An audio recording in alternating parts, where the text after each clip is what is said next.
Hello everyone, আগের দিনের question সেটের পেপারটার অ্যান্সার কি অলরেডি গ্রুপে আপলোড করে দেওয়া হয়েছে, তোমরা একটু দেখে নিজেদের সঙ্গে মিলিয়ে নেবে। আজকে যে টপিকটা আলোচনা করব সেটা হচ্ছে কার্য, ক্ষমতা, শক্তি।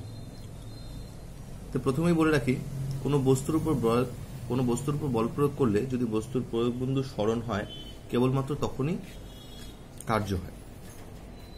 অর্থাৎ একটা বস্তু আছে, সেটা আপাতত ইনিশিয়ালি ধরে নিচ্ছি আমি এ বিন্দুতে রাখা আছে, এবং ঠিক তারপরে যদি এখানে পি বল প্রয়োগ করার পরে যদি বস্তুটার অবস্থান পরিবর্তন হয়, অর্থাৎ এ বিন্দু থেকে যদি বি বিন্দুতে যায়, অর্থাৎ তার যদি সেই অবস্থান পরিবর্তনটা যদি সরলরৈখিক হয়, অর্থাৎ সরণ যদি হয়, সরণ এস, সেক্ষেত্রে তার কি হবে, কার্য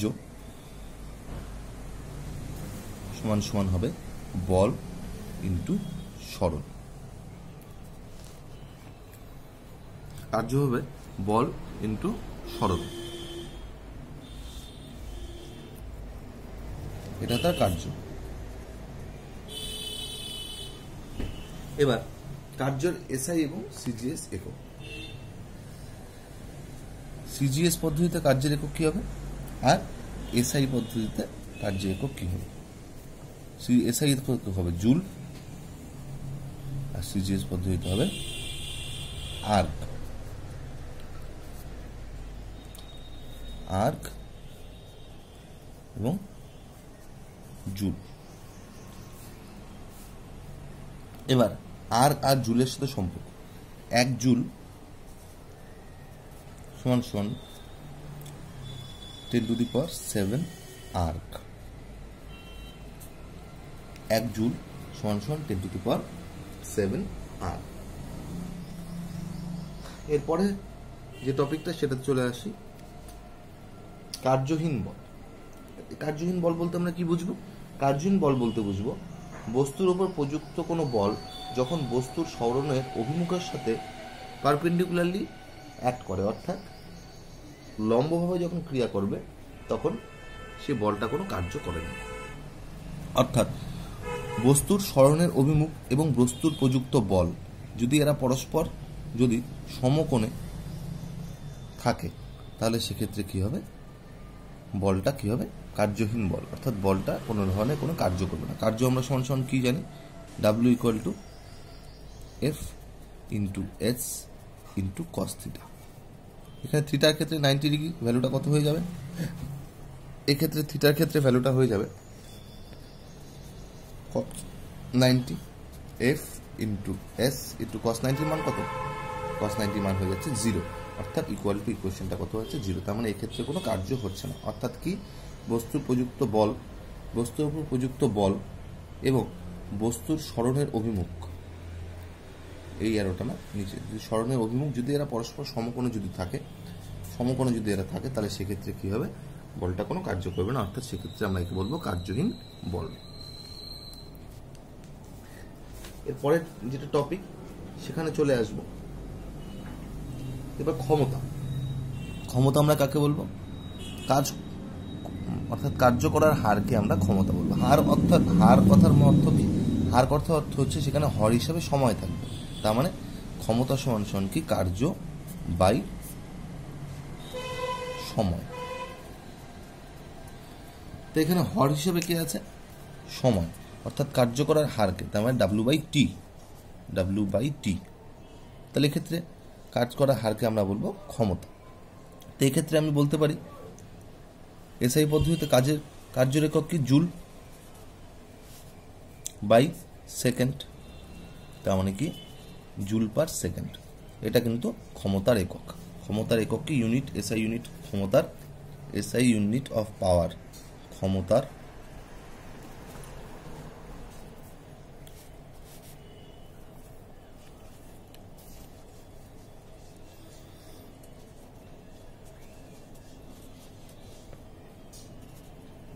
এসআই ইউনিট হচ্ছে জুল পার সেকেন্ড, বা একে আমরা কি বলে থাকি, ওয়াট। জুল পার সেকেন্ডটি কিন্তু ওয়াট, ঠিক আছে। এসআই একক তাহলে কি হবে, arc per second, arc per second, এটা হবে সিজিএস একক।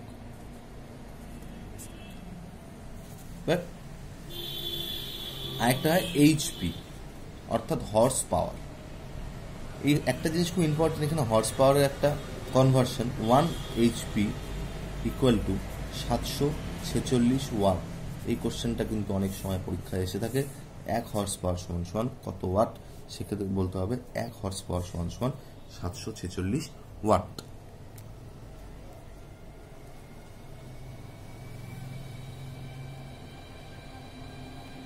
তো এখান থেকে কিছু ম্যাথমেটিক্যাল কোশ্চেন থাকে, কথার কথা। তার মানে আমরা এখানে কি বললাম, আমরা এখানে অলরেডি বলে দিয়েছি যে ক্ষমতা আমরা কি বলেছি, পাওয়ার ওয়ার্ক বাই টাইম। ক্ষমতা সমান কার্য বাই সময়।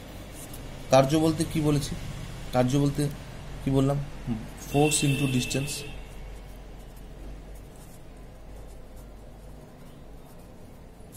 By time. সেক্ষেত্রে হয়তো কোনো একটা গাণিতিক প্রশ্নের ক্ষেত্রে ডাইরেক্ট কার্যটা বলে দেওয়া থাকলো না, বল স্মরণ বললো, তার মানে সেক্ষেত্রে বল আর স্মরণটাকে গুণ করে আমাকে কার্য বার করে নিতে হবে এবং সেটাকে সময় দিয়ে, নির্ধারিত সময় দিয়ে ভাগ করলে আমি কি পাবো, সেখান থেকে আমি ক্ষমতাটা পেয়ে যাব। তাহলে সেক্ষেত্রে ক্ষমতার এসআই এবং সিজিএস এককেরও আলোচনা করা হয়ে গেছে অলরেডি।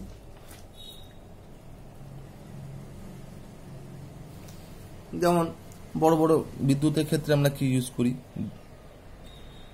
মেগাওয়াট, সেটাও কিন্তু ক্ষমতার একটা বৃহত্তম একক। চলে আসি শক্তি। শক্তি কাকে বলবো, কোনো বস্তুর কাজ করার সামর্থ্যকে আমরা বলবো শক্তি। কোনো বস্তুর কাজ করার সামর্থ্যকে আমরা বলবো শক্তি। শক্তির পরিমাণ যেটা, সেটা কিন্তু কৃতকার্য, মানে যতটা পরিমাণ কাজ করলো সেটাই তার শক্তি।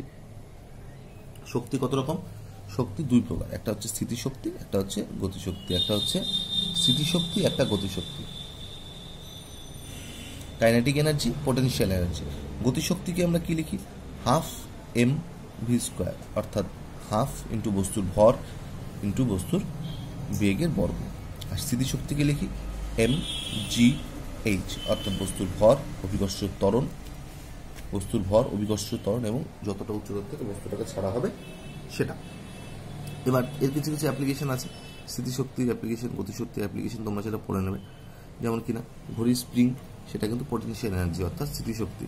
ঘড়িতে যে আমরা দম দিই, এখন তো বেশিরভাগ ঘড়ি ব্যাটারিতে হয়ে গেছে, কিন্তু এর আগে যখন স্প্রিংয়ের ঘড়িতে যখন দম দিয়ে ঘড়ি ব্যবহার করা হতো, তখন সেখানে কিন্তু সেটা স্থিতিশক্তিটা অ্যাপ্লিকেশন করা হতো। এছাড়া হাইড্রোল পাওয়ার প্রজেক্ট অর্থাৎ আমাদের জলবিদ্যুৎ, সেখানে কিন্তু জলবিদ্যুৎকে কিন্তু গতিশক্তিকে কাজে লাগিয়ে, জলের গতিশক্তিকে কাজে লাগিয়ে জলবিদ্যুৎটা উৎপাদন করা হয়।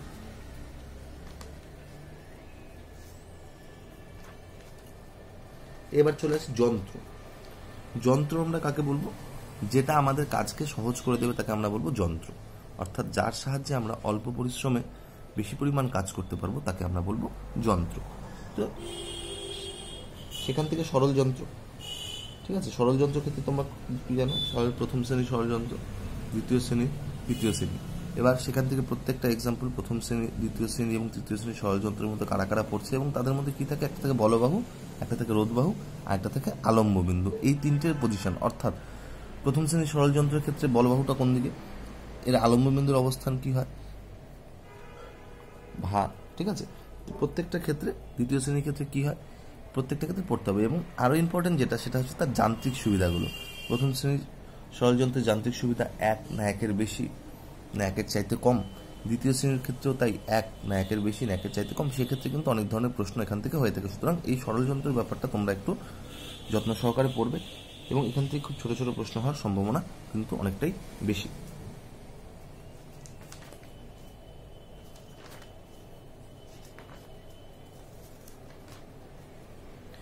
এবং এই চ্যাপ্টার থেকে কিছু কিছু গাণিতিক যে সমস্যাগুলো প্রায় যথাসম্ভব এসে থাকে, আমি এক ঝলকে সেগুলো একটু বলে দিচ্ছি। তোমরা যে ফর্মুলাগুলো একটু আগে তোমাকে বললাম, গতিশক্তি, স্থিতিশক্তি, এটা একটা ইম্পর্টেন্ট ফর্মুলা, এবং সরণ ইন্টু প্রযুক্ত বল অর্থাৎ কার্য, সেটার একটা গাণিতিক কিছু সমস্যা, এবং তাছাড়া ক্ষমতা এবং কনভার্সনগুলো, অর্থাৎ একটু আগে বললাম 1 নিউটন সমান সমান 10⁵ টাইম, 1 জুল সমান সমান 10⁷ আর্গ। এই ধরনের যে কনভার্সনগুলো, 1 HP সমান সমান 746 ওয়াট, এই কনভার্সনগুলো কিন্তু পাশাপাশি খুবই ইম্পর্টেন্ট। সুতরাং তোমরা এগুলো কেয়ারফুলি একটু পড়বে।